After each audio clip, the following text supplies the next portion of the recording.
है कि उसके सामने कोई पावरफुल एल्फ है, क्योंकि उसके बंदे इतने भी कमजोर नहीं थे और सभी बिना किसी आवाज के मारे गए हैं। सिविलियन यहाँ फाइट करने के बजाय भागने का सोचता है। वो यहाँ पर एक स्मोक डाल के भागने लगता है। सिविलियन मन में कह रहा होता है कि उस एल्फ के पास कितनी भी स्किल्स हो, लेकिन बिना देखे वो क्या ही अटैक कर लेगा। सिविलियन जाके गिल्ड को ये सब कुछ बताने का सोचता है, लेकिन हम देखते हैं कि सिविलियन पे अटैक हो जाता है। सिविलियन मन में कह रहा होता है कि ये तो कोई मैजिक का अटैक नहीं है, उसको कुछ फिजिकली टच हुआ है। सिविलियन जब पीछे देखता है तब वो देखता है कि एल्फ यहाँ पर हवा में उड़ रहा होता है और हवा में से ही उसने अटैक किया है। याना का सिविलियन को बेहोश कर देता है। मिस्टर काइटो, आपने बस एक ही ह्यूमन को जिंदा छोड़ा और बाकी सबको मार दिया। तुम्हें बस एक ही जिंदा चाहिए था ना। एक्सपेरिमेंट में कभी कभी फेलियर भी आता है, तो इसलिए उनको रिपीट करना पड़ता है, तो एक की बजाय कभी कभी काफी लगते हैं। कोई बात नहीं, मैं नेक्स्ट टाइम याद रखूंगा। इसके बाद हमें लाइट और इनको दिखाया जाता है, जहाँ पर इन्होंने और भी ज्यादा मैजिक स्टोन को लाए होते हैं। नेम में रिसेप्शनिस्ट से कह रही होती है कि लॉर्ड डार्क को अभी इस रैंक में प्रमोट कर दे। रिसेप्शनिस्ट कहती है कि वो नेमोमो की फ्रस्ट्रेशन को समझ पा रही है, लेकिन ऑलरेडी उसने डार्क को पिछली बार F से D में प्रमोट कर दिया है। भले ही इन्होंने इतने सारे मैजिक स्टोन को लाए हैं, पर इससे डार्क को सीधा यस रैंक में प्रमोट करना ये काफी नहीं है। हालांकि ये लोग एक बड़े मिशन को अभी कर सकते हैं। लाइट पूछते है कि कैसा बड़ा मिशन। इसके बाद हमें सीधा इनको होटल में दिखाया जाता है। रिसेप्शनिस्ट ने लाइट को बताया होता है कि कोई एक एडवेंचरर किलर है, उसको पकड़ना है। वो कौन है इसके बारे में कुछ भी पता नहीं है। गोल्ड यहाँ पर कह रहा होता है कि मास्टर आप अपने कार्ड से ये जो भी एडवेंचरर किलर है उसे ट्रैक कर सकते हैं ना। लेकिन लाइट बताता है कि गाचा से रैंडमली कार्ड आते हैं और यहाँ पे इस जगह पे कोई रेयर कार्ड मिलना ये भी बहुत ही मुश्किल है। लाइट यहाँ पर देखता है कि ये एडवेंचरर किलर सिर्फ ह्यूमंस को ही टारगेट कर रहा है। तभी इन तीनों को यहाँ पर कोई आ रहा ये सेंस होता है। हम देखते हैं कि यहाँ पर एक पोर्टल ओपन हो जाता है, जिसके अंदर से यहाँ पर कोई और नहीं बल्कि मिया आती है, जो कि बहुत ही ज्यादा घायल होती है। उसके हाथ में लाइट ने दिया हुआ ब्रेसलेट टूट जाता है। लाइट मिया को बेड पे सुला देता है। मिया बेहोशी में कह रही होती है कि मुझे जल्दी से मिस्टर डार्क को बताना होगा कि क्या क्या हुआ है। लाइट पहले मिया को हीलिंग कार्ड से हील कर देता है। मिया अभी बेहोशी होती है, इसलिए लाइट अपने एक कार्ड का यूज करके मिया की मेमोरीज को देखने का सोच लेता है। Light yes rank card hypnosis का यूज करता है और मिया की मेमोरीज को देखने लगता है। हम देखते हैं कि शाम के वक्त तीन एडवेंचरर्स ने एलियो को बताया होता है कि डंजन में कोई एडवेंचरर किलर है जो कि ह्यूमंस को खत्म किया जा रहा है। एलियो पूछता है कि कोई वो मॉन्स्टर तो नहीं, लेकिन बंदा बताता है कि नहीं, वो कोई भी मॉन्स्टर नहीं है। वो जो कोई भी है वो एक साथ मल्टीपल स्पेल का यूज कर रहा है, वो भी अलग अलग एट्रीब्यूट के साथ। एक मॉन्स्टर ऐसा कभी भी नहीं कर पाता। बंदा जल्दी से इनको डंजन से निकलने को कहता है। ये लोग यहाँ से चले जाते हैं। मिया एलियो से पूछते हैं कि वो लोग क्या करने वाले हैं। एलियो कहता है कि अभी सभी यहाँ से निकल रहे हैं। आगे रात हो जाती है। ये लोग लगातार बहुत ही चल रहे थे, ये सभी बहुत ज्यादा थक गए थे, इसलिए थोड़ा सा रुक जाते हैं। एलियो मन में कह रहा होता है कि वो लगातार चल रहे हैं, लेकिन अभी तक बाहर जाने के रास्ते के आधे भी वो नहीं पहुंचे हैं। तभी हम देखते कि काइटो और यानिक यहाँ पर आ गए होते हैं। क्या कोई प्रॉब्लम है क्या? ऐसे रात को बाहर घूमना खतरनाक हो सकता है। अरे ये तो वही लोग हैं भाई, अगर इनको न्यूज के बारे में पता नहीं हो तो क्या बात है, कुछ हुआ है क्या? बात ऐसी है कि हमने सुना है यहाँ पर कोई एडवेंचरर किलर है जो कि ह्यूमंस को खत्म कर रहा है। यहाँ भी खतरा है, तो हमारे साथ आप लोग भी डंजन के बाहर चलिए। अच्छा तो ये बात है। हाँ वही तो मैं सोचूं कि अचानक से एडवेंचरर यहाँ पर कम क्यों दिखाई देने लगे हैं। ये लोग इनको अपना असली चेहरा दिखाते हैं। एलियो समझ जाता है कि ये एडवेंचरर किलर्स है। सभी बहुत ही ज्यादा पैनिक हो जाते हैं। एलियो मिया से कहता है कि वो यहाँ से भाग जाए, वो इनसे फाइट करेंगे, तब तक वो यहाँ से निकल जाए। हाँ क्या सुना मैंने, तुम कचरा कहीं के मुझसे लड़ोगे। हाँ एलियो अटैक करने के लिए जाता है, लेकिन काइटो उसे स्लैश मार देता है। ये देखने के बाद मिया बहुत ही ज्यादा पैनिक हो जाती है। आगे दोनों अटैक करने के लिए जाते हैं, लेकिन काइटो इन दोनों को भी स्लैश मार देता है। मिया डर के मारे घुटने पे आ जाती है। वर्डी मिया से कह रहा होता है कि वो जल्दी से यहाँ से भाग जाए। हम देखते कि इन लोगों को इतना घाव लगने के बावजूद मिया को बचाने के लिए दोनों खड़े हो जाते हैं और फिर से काइटो पे अटैक करने के लिए जाते हैं। मिया इनको चिल्ला के रुकने को कहती है। काइटो इनको स्लैश मार के इनको यहाँ पर खत्म कर देता है। हाँ मिस्टर काइटो,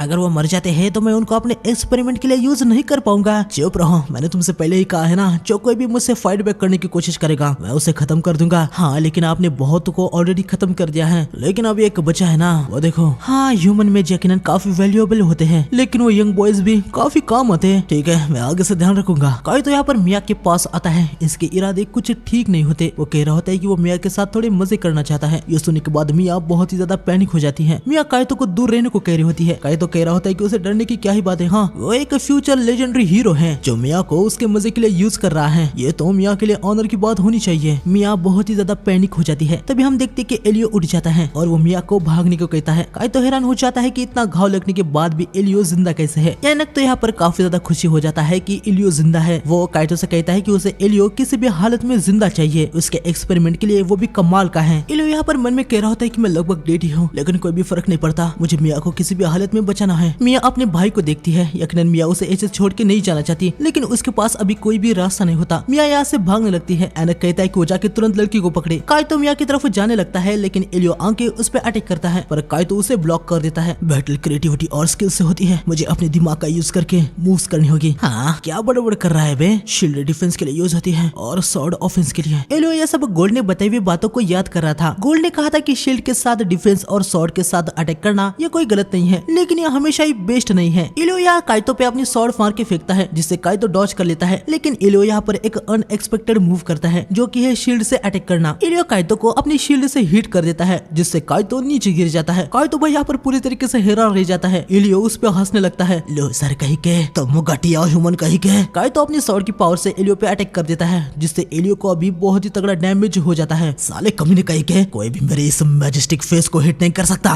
मैं तुम्हें मौत से भी दर्दनाक दर्द दूंगा। मिस्टर काइतो रुक जाइए, आपको अभी जाके जल्दी से उस लड़की को पकड़ना होगा। अगर गिल्ड और बाहर के लोगों को पता चला कि हम यहाँ पर क्या कर रहे हैं तो हम बड़ी मुश्किल में हो जाएंगे। इतने समय से हम जो कर रहे हैं वो सब कुछ पानी में मिल जाएगा। हमें मिया को दिखाया जाता है, जो कि अपनी पूरी जान लगा के भाग रही होती है, लेकिन काइतो उसके पास आ ही जाता है। काइतो को ऐसे उड़ते हुए देख के मिया बहुत ही ज्यादा हैरान हो जाती है। काइतो कहता है कि वह एक साथ मल्टीपल ब्लेड्स को क्रिएट कर सकता है और उनको कंट्रोल भी कर सकता है, क्योंकि उसके पास एल्फ किंगडम की फैंटमा class weapon the legendary sword grandiose है। ये जानने के बाद मिया बहुत ही ज्यादा पैनिक हो जाती है। काइतो उसके पास आ रहा होता है। वो कहता है कि तुम्हारे जैसे ह्यूमन को पकड़ना मेरे लिए चुटकी भरा काम है, लेकिन मिया अपना जरा सा होश संभालती है। वो अपने मन में कहती है कि उसके भाई और फ्रेंड ने जो उसको बचाने के लिए टाइम निकाला है वो उसे ऐसे ही वेस्ट नहीं जाने देगी। मिया आइस शॉट से काइतो पे अटैक करती है, लेकिन काइतो अटैक को ब्लॉक कर देता है। उतने में मिया फिर से यहाँ से भाग जाती है। मिया मन में कह रही होती है कि मुझे मिस्टर डार्क के पास जाना होगा, उनको सब कुछ बताना होगा। तभी काइतो मिया पे हिट कर देता है, जिससे मिया नीचे गिर जाती है। भागने की कोशिश करना बेकार है, मैं तुमसे कह रहा हूँ ना, मैं एक लेजेंडरी हीरो हूँ। तुम कोई लेजेंडरी हीरो नहीं हो। हीरो जितने स्ट्रॉन्ग होते हैं वो लोगों के प्रति उतने ही काइंड होते हैं, जैसे कि मिस्टर डार्क। तुम बस अपने से कमजोरों पे वार करते हो। ये सुनने के बाद काइतो थोड़ा सा पैनिक सा हो जाता है। हमें देखने को मिलता है कि एल्फ किंगडम में काइतो की कोई भी औकात नहीं थी, सब उसे नीचे नजरों से देखते थे। उसके लेवल की लिमिट इस पे भी लोग उसे बहुत ही ज्यादा चिढ़ाते थे। काइतो को व्हाइट नाइट से भी हटा दिया गया होता है। मिया कहती है कि तुम कुछ नहीं, बस एक लूजर हो। काइतो को बहुत ही ज्यादा गुस्सा आ जाता है। वो मिया पे अटैक कर देता है। मिया मन में कह रही होती है कि मैं नहीं मर सकती, मुझे कुछ भी करके सर्वाइव करना होगा। उन्होंने मेरे लिए अपनी कुर्बानी दी है, मुझे मिस्टर डार्क के पास जाना ही होगा और उनको सब कुछ बताना होगा। तभी ब्रेसलेट की पावर एक्टिवेट हो गई होती है और मिया यहाँ पर आ गई थी। क्या क्या हुआ है सब देखने के बाद लाइट को काइतो पे बहुत ही ज्यादा गुस्सा आ जाता है। इन दोनों ने भी ये सब कुछ देख लिया होता है। लाइट इनसे कहता है कि चलो। यह डंजन में एनक इलियो को हील करता है, क्योंकि उसे वो जिंदा चाहिए था। इलियो यहाँ बच गया होता है। तभी काइतो यहाँ पर आता है। मिस्टर काइतो, आपने लड़की को पकड़ लिया या फिर कहीं आपने उसे खत्म तो नहीं कर दिया? हाँ, लानत है, वो तो यहाँ पर भी नहीं है। मुझे लगा था कि वो अपने फ्रेंड्स को बचाने के लिए यहाँ पर आ गई होगी। हाँ, क्या हुआ? आपने लड़के को खो दिया? आप एक फॉर्मर व्हाइट नाइट है और एक बच्ची ने आपको चकमा दे दिया। अरे वो अचानक से ही गायब हो गई, मैं क्या करूँ? क्या? लेकिन ये कैसे हो सकता है? मुझे क्या पता था कि उस लड़की के पास एक टेलीपोर्टेशन आइटम है। क्या बकवास कर रहे हैं? ये हो ही नहीं सकता कि एक ह्यूमन के पास टेलीपोर्टेशन जैसा वैल्यूएबल आइटम हो। अरे था, वो मेरे सामने, मेरे आंखों के सामने टेलीपोर्ट हो गई। अगर ऐसी बात है तो हम बहुत ही ज्यादा मुश्किल में पड़ चुके हैं। अगर वो लड़की गिल्ड के पास चली गई और हमारे बारे में सब कुछ बता दिया तो ये बात एल्फ किंगडम तक भी पहुंच जाएगी और उनको जल्दी पता चल जाएगा कि ग्रैंडियस स्वॉर्ड को आपने चुरा लिया है। हाँ, तुम तो सच कह रहे हो। व्हाइट नाइट अपने इन्फीरियर कैप्टन के साथ हमें ढूंढते हुए आएंगे। मिस्टर काइतो, मैंने सुना है कि वो लेवल 3000 के बियॉन्ड का है और जिन नाइट को वो कमांड करता है वो सभी 2000 लेवल के आसपास है। साथ ही उनके पास ग्रैंडियस स्वॉर्ड के लेवल के वेपन्स भी हैं। काइतो भाई यहाँ पर हद से ज्यादा पैनिक हो जाता है। यानक उसे शांत रहने को कहता है। वो बताता है कि अगर वो अपनी रिसर्च को कंप्लीट करते हैं तो उनकी सारी प्रॉब्लम सॉल्व हो जाएगी। ये सुनने के बाद काइतो की जान में थोड़ी सी जान आती है। ये लोग